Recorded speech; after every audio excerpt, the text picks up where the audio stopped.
What is going on YouTube? It is Crescent42 with the Covenant Knights, and I am here doing a snap, kind of quick review on the Defiance beta. I apologize in advance if I start coughing or I sound a little stuffed up and I'm fighting something here, and it's just been kicking my butt all week. I meant to have these out Friday, the day the NDA was released, but like I said, this thing's just been kicking my butt, so I'll just get into it and stop lollygagging. I'm going to try to make this kind of quick. I'm going to start with the general review talking points. I'm going to refer to these in the future as death by talking. I'll start off with my initial snap judgment of the game. When I loaded it up with a couple of the other guys, Max and Bees and whoever else was on that night, we liked it in the first 10 minutes, and then being a beta and probably a pre-alpha beta, meaning the beta that the PS3 got was not what the PC users got, and playing with a PC user, Summerwolf, he said that the beta they got was much better than the one we got. So I have factored that in, but my initial snap judgment was I was a little disappointed with what we got. To start off with, the biggest problem, and still the biggest problem that we can see, is that the in-game chat sucks. Not only does it suck, it does not work. It's just all garbled and grody and crunchy when you're in a group, and after that you try to switch to the servers so you're all in sync and all the same server, and it just cuts out after that. It doesn't work at all. So we've had to use TeamSpeak 3 the entire time that we've played the beta. Now that works, but we don't want to have to rely on that, especially since some of our members can't, coordinate the PC right next to the PS3 so they can be on at the same time. And that really makes it a problem when we need to get in and start doing some team stuff and really have that communication up to a level that we can manage multiple things happening at the same time. And that really comes into play later when you're doing arc falls and instances and co-op and shadow wars and all that stuff. Now I'll try to flip-flop between bad points and good points, so we'll get one that's kind of a downer and one that's kind of an upper, and mix our pleasures here. So I will start up with a generally better upper, that being that everybody is on shared servers, and then you can switch to the same server very, very easily. I will say that it's a lot easier than many other games. And a lot of other games you share shards, which is one server might be called Resistance, another server might be called Rebellion, and you're stuck on those servers. Now everybody on those servers can play together at any time, but if you have somebody that joins up on, say, Resistance, and a friend that joins up on Rebellion, they can't play together, and you have to finagle either making new characters on the same server or going through the long process of having your character transferred over to someone else's server after you agree on it. With Defiance, it's pretty easy.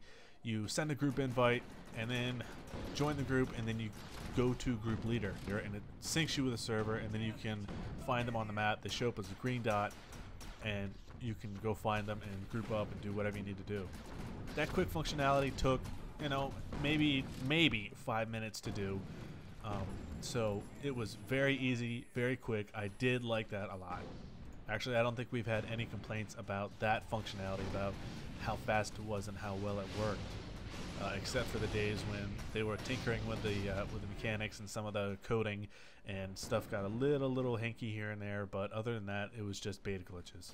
I am going to throw this in there real quick that this game is in beta. It is not a final representation of the finished product, but still at the same time, there are a couple red flags that have been thrown up here and there that really have a few of us concerned. And me personally, I am buying into this game because I want it to work really bad. I'm hoping that it works. So I do have red flags, I have reservations, but I'm really, really hoping that showing support somehow give me karma and make this game work. We'll go back to another part that wasn't so great, and that will be the menus. Now the menus, the start menu and select menu, were all okay. They were good, functional, after you figured out what was going on. before you did that, before you figured it all out, and we all kind of exchanged notes and comments, and oh, I just found this out, they worked good. But before that, it was really complicated. There was no tutorials in the beta, and again, this being a beta, I can't say that's a bad thing. I can't mark that as a knock against them. But some would have been appreciated. I assume that they would put them in the full game as any good game developer would. But there is a secondary set of menus, even tertiary set, and that is the D-pad menus. And those things are very, you have to finagle them a lot. Say, for example, I wanted to pull up the chat window. Just general area chat, I would have to press left on the D-pad, scroll down twice on the D-pad, press right on the D-pad, go to chat, open the chat, and then open the keypad. That is a lot to do for general chat. Now, that said, I did play with the controller exclusively. I never plugged in keyboard and mouse, and I heard from a couple of friends if you just hit enter on the keyboard while you had it plugged up to the PS3, it pulled up the chat menu. I don't know if that's true or not. Like I said, I didn't play with it, but that functionality I would assume is there. There were other menu issues that we had that it just became a real irritation to work with some of these D-pad menus. So I think we all agreed on the fact that we didn't like those too much, but again, this game was made for PC and console, so they had to make some compromises, and we can learn to deal with that. On the upside, there are a lot of things you can do with your character as far as ego power wise. That's the abilities you can use in game. A lot like Borderlands 2, where you know the siren can kind of disappear and phase shift and all this. There's similar powers on this Defiance game, but you're not so locked into it like you are in Borderlands. You can unlock multiple powers. You can unlock all 4 powers on your one single character. So you could theoretically go through your entire history of this game playing one single character, as the perks that go along with the powers are interchangeable, meaning that the perk tree for, say, Overcharge is interchangeable with the perk tree from Decoy. It really freed up players to play how they want to play. Now in the beta, there was one thing we were all just jonesing to try. We all wanted to get into these arc falls. We wanted to do some serious arc falls, like arc falls all day, man. But big thing with the arc falls was there was no loot drops. It was just to show you what the arc fall would be like. And on that, I am very much against how often they fell and how quickly they were defeated. In the full game, again, I am assuming that they will be much, much more rare, making them a big item, big thing to happen. Arcfall, oh, and everybody on the map, everybody on your server just makes a beeline for the Arcfall. That's what I want, and that's what I'm assuming will happen. But without loot drops, the Arcfalls basically became purposeless. And the first night, all we did was Arcfalls. They were pretty cool, but after about halfway through that first night, we became a little let down, I guess I could say, because these arc falls were the one thing that this game was offering that really stood out, and we weren't getting the full experience of that, so it kind of put a damper on our moods. However, on the flip side, the next day I went in, totally wrote arc falls off my schedule, and I started doing story missions like the main quest line. And I have to say, those main quest line missions were just, they were great. They were fantastically done for being an MMO. I wanted to do these missions, and everybody that's played MMOs knows that generally when you mission grind, you hate it. It gives you a headache. You don't want to do it, but you have to do it because it's a good source of money and it gets you gear. But these main missions were really, really good. Everybody that I know that played them really enjoyed them, as well as the side missions. Now, some of the side missions were a little hokey, a little rinky-dink, but they still weren't bad, and I managed to get them done. Some of them I just kind of powered through. The other ones I really enjoyed. Now, those are just some of the general points. I'll bring up more in detail here in a minute or two as I go through the talking points. Now, we're going to move on to gameplay. Controls. Alright, controls, let's just go with combat controls. We'll roll some combat footage for you guys, because I know that's what you all want to see. Who doesn't like a little blood and violence, huh? We'll start with basic controls, moving around, shooting, interacting. We'll start with that. Moving around was done very, very well for a third-person shooter MMO. It's about what you can expect. It's the general third-person kind of deal. You all know what that is. When it comes to vehicles, though, I have to say that to start off with, the vehicles are horrendous. You don't want to play them. They drive like log trucks, or the ATVs are just little powerhouses that can't get you anywhere because you're constantly running into stuff. But that said, the more time you put in on a vehicle, the better it will become for you. And by the time I called it quits on the beta, I really enjoyed the truck as well as the Hannibal ATV. Powers, firing, shooting, aiming, they're all dedicated as you would expect on the PS3 anyway. And I have to say they're really fluid.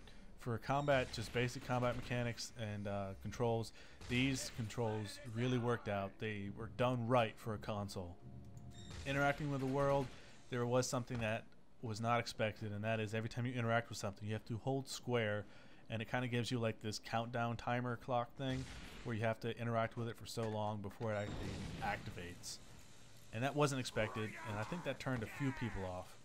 But for me, I kind of like that because it gives it just a little bit more depth to the game, and it kind of makes you rethink what you need to do. If you can just run up to an objective, hit square, and run away in 1 second, you can bypass a lot of mobs doing that. So this makes you rethink how you plan things out. If your objective is at the other side of a mob, how are you going to get there while suffering the least amount of damage, making it as easy as possible? So it kind of makes you rethink how you play that particular scenario. However, that was tacked on with everything, and I mean everything. So when you need to get ammo, you got to sit there and hold the thing for about 2 seconds, and that really irritated a lot of people. And me being a big Killzone 3 fan, I was instantly like, oh cool, this is like Killzone 3, alright, I know what to do here. But for people who weren't expecting that, that became a problem for them because they weren't used to, you know, shifting how they play their game to compensate for that. As I said in the menus, we'll talk about the menu controls, they are a pain in the butt. They really are. Once you figure out how things work and where things are and what they do, yeah, they become easier. But that's with practice and use. At first, we didn't have any tutorials like I said earlier, so they were a real big problem. We had to basically split up and spend an hour or so all checking out different kinds of menus, playing with this, playing with that, and seeing how things worked out. And there's a ton of menus and sub-menus and then sub-sub-menus and, you know, store menus and matchmaking menus. There are a ton of menus in this game, and they're not all easily accessible on the console. I'm sure on the PC they're a lot better. The people might even love them. I don't know. For example, if you wanted to get into modding your gun, modding your equipment, you have to go to a menu icon on your start menu that doesn't look anything like a modding menu, your salvage matrix, and once you're there, you have to hit X to select your list of what you want to modify, pick what you want to modify, and then you have to have the item that you want to modify the item with. So then you have to pick that, put it in there. Once you go there, you have to go all the way down to the bottom of the page to hit start, and then it mods it for you. Now that doesn't sound like a big problem, but when you don't have a tutorial, that becomes an issue. We were never told that you could recycle things. I figured that out. A couple other people figured that out, and we spread the word. It was never given as a hint that you could recycle items into chips for modding and adding mod slots to weapons. On some guns you can add mod slots, but you have to go through 4 or 5 menus to get to that, 4 or 5 options. Some guns you can't, and it was never explained why you could or why you couldn't. I kind of figured out that the more points you put into a gun, the higher you leveled up that particular gun, the more you could mod it. So if you got all your points into that gun, some 70,000 points or so, you could add all 4 mod slots to a gun. But that was never explained to us, so it became a problem in the menus, and we had to re-explain it, re-explain it, and re-explain it to everybody else. Free world control mechanics, they're great. The open world is really great, and I'll get to that in a minute. But the one thing I do have an issue with is, I'm not saying all things have to be destructible in a game, but player-on-player contact is it's completely transparent, meaning I could be driving my truck and run right over somebody, over a player, and my truck will kind of pass right through him and he'll pass right through me, nothing happens. But take the same truck, same road, same speed, whatever, going, and there's a fire barrel, like a barrel with fire in it, fire barrel, sitting in the road, and my truck hits it, and it crashes right into it, stops my truck. Now it's a fire barrel. I can understand the concrete barrier, I can understand a bigger truck, I can even understand a light pole, a tree, we'll even go with a street sign, okay? I can even understand a street sign, but this is a fire barrel. It's not supposed to be an impervious traffic cone here. Not only that, some of the races they have you do in this game, some of the side races, these trophy races, you're riding along and you got to beat this time clock, and all of a sudden you hit a rock right in a patch of grass and you stop, dead stop, and you have to back up and turn around and keep going, and you never saw the rock. You never got to see the rock because it was placed badly, and it'll stop you no matter what you do. So that becomes a real big problem with driving your car, part of your controls. We'll move on to story now, and I'm going to start with world feel, how the world itself felt as a gamer and you know, being immersed in the game. Some MMOs, you have to know the lore of the game to really find yourself slipping into the game world. Take for example Dust, the new free-to-play MMO coming out, FPS MMO. If you don't know what's going on in New Eden, the New Eden universe by shooter, not only that, you get lost in the skills and how to upgrade your skills. So that becomes a problem. But with Defiance, the lore was kind of integrated all at the same time. It was really slow, really smooth. I didn't even know I was absorbing it without having any prior knowledge of what these directors wanted me to know and wanted me to experience. Now, I'm not going to go into it right now.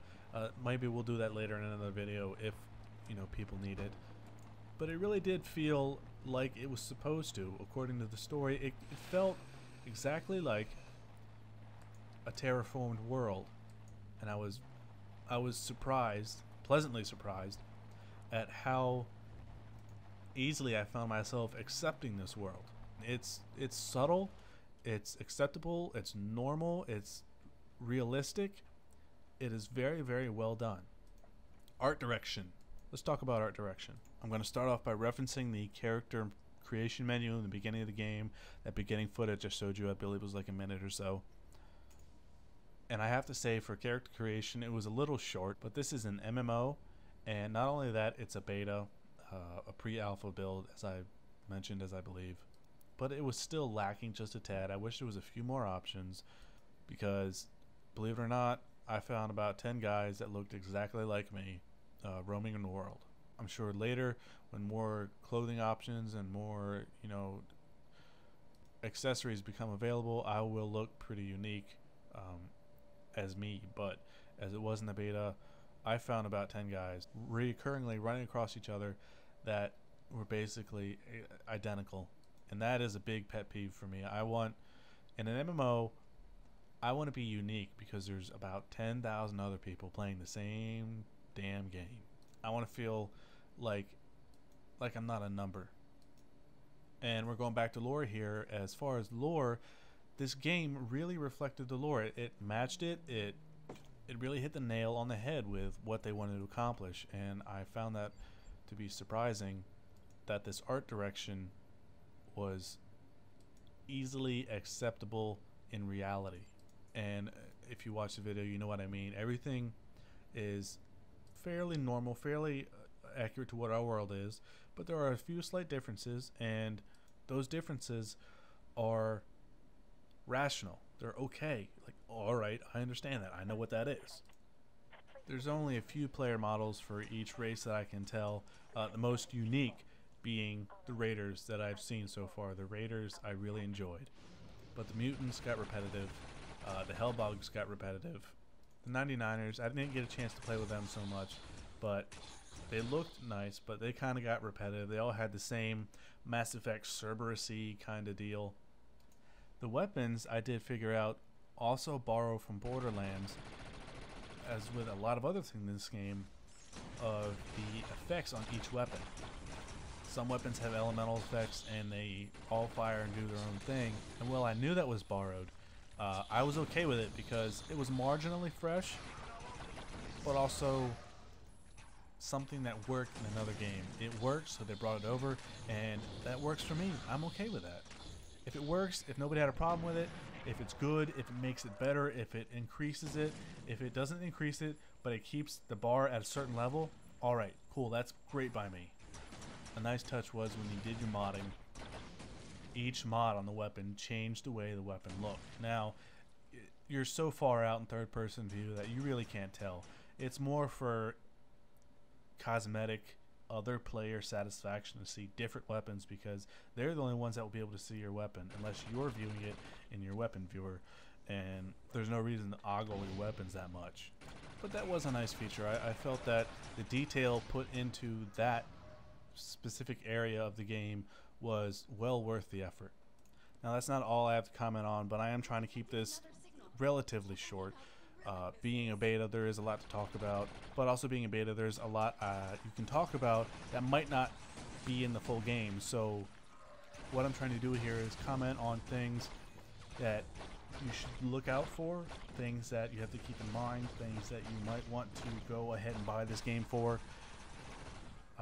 The general pillars of what this game will be. That's the point I'm trying to get across here. And I'm generally trying to stay objective to it. Now, issues we had, I am going to lump in beta issues with this because that is what it was. It was a beta. Obviously, the first thing I told you guys about was chat. Chat was broke. It was horrendously broke. That needs to be fixed. I did hear some scuttlebutt that might be a PS3 problem because there are other games on the PS3 that have chat issues. Borderlands, DCU, Battlefield had issues. They all had chat issues, so that might be a PS3 problem, something Sony needs to fix. But regardless, it's broken in this game, and it needs to be fixed. There were a few freeze-ups, some more than others, and I will say from my experience on DCU, while I was there, the more content you had on the PS3, as in the less space you had available for saves and general running of the console, the more your console would freeze up on you.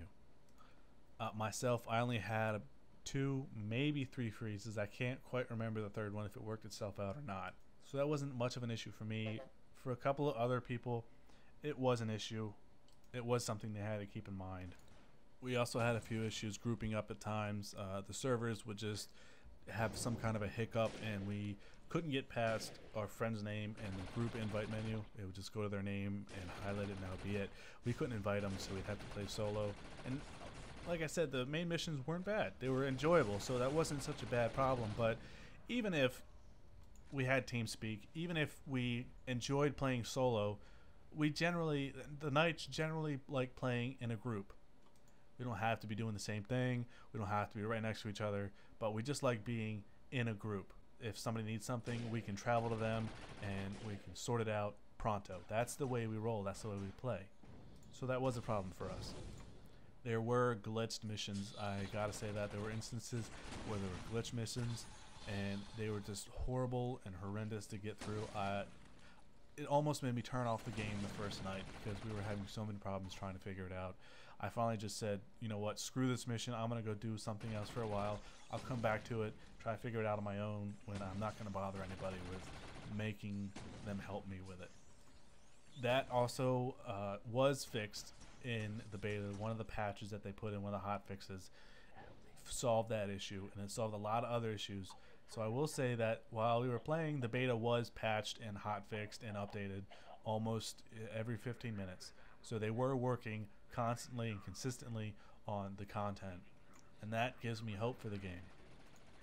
Still, that turned a lot of people off. It wasn't a good sign. It still isn't a good sign this close to release. I mean, the game comes out in less than a week, I believe, and we're having to deal with these kinds of problems. Not a good sign. Not something in their favor. Not good karma. I really, really hope that this is a younger, earlier build and not anything close to what we'll be getting on release, because if it is, there's going to be issues. Also, the missions are instanced, meaning every mission you go on it and you're by yourself. So if you go on a mission by yourself and you then call somebody into a group, they can't come help you on your mission because you're already instanced on this mission. It's already closed off to everybody else, even clan members. So we had to group up before we did a mission to help somebody out. And on top of not being able to get in if you aren't grouped up, we couldn't see what the other person had to do. It never gave us anything on our screen. It never gave us a waypoint to follow. We always had to follow somebody else in the vehicle. We always had to follow the guy that was on the mission. And I'm not asking for complete, transparency between missions, because that would kind of ruin the leveling. But if we group up and someone goes on a mission, there should be an option to say add group on mission, and that way you can help them if you need to. Clan functionality was decreased. I'm hoping it was decreased, and what we got was not a representation of the full clan functionality, because it was severely lacking. That's about all I'm going to go into it. It just wasn't up to par. It didn't have the capabilities and everything that we needed to function as a guild, as a clan in the game. Tryon was nice enough to give us about 4,000 bits, which is the currency you actually pay money for, the microtransaction currency used to buy items in game that can't be bought through the store, or can be bought faster without having to grind for the resources and money to buy them through the store. We did up our loot. We got better equipment, better items, better weapons, some more XP, a general better percentage on all of the things that mattered. But going through that menu was a pain in the butt, and it was a little glitchy for a few members. They couldn't find the items that they bought, so that did become an irritation. It wasn't a big problem, but it was an irritation that we had to deal with, and we're probably gonna have to deal with it again in the full game with people who haven't had the chance to play the beta. The graphics were a little downgraded. The alpha build players said that the graphics were better on the alpha, but then again, it was on the PC. But being an MMO, I generally do not expect good graphics. I expect bad graphics. Star Wars, that was the worst possible example of graphics. And I lump Warcraft just barely above that, because I don't find those graphics attractive at all. I think that's like N64 graphics. And these graphics were okay. I would put these somewhere in the neighborhood of lower grade GTA graphics. Things were a little blocky, a little pixely here and there, but in general they weren't bad. They were pretty good for what we got. I would not be displeased with them if that was the final product of what we got. I would be able and happy to accept them as they were. And I believe that the recording does it less justice, simply because the PS3 doesn't have HDMI recording capabilities as of yet, as well as rendering videos on YouTube takes away definition. Alright, I think I'm going to cut it off here because I've rambled on a little bit more than I wanted to. I wanted to cut this short. I might actually have to cut this into 2 pieces. So we'll see how it uploads and how that works out. I will be putting a fuller, more specific list of the pros and cons of the game in the description here below, so please check that out if you want more information. Click on the little button that starts with an S and ends with an subscribe if you please. We love you very much if you do that. If you can't do that, can you please manage to like the video? We would appreciate that as well. Just a button click away. As always, the link to the Covenant Knights is in the description below. That is our website, waitingforotherplayers.com, where we have fun family tomfoolery and we have our own t-shirts. So YouTube's Covenant Knights, I will see you later. Take it easy, guys and gals.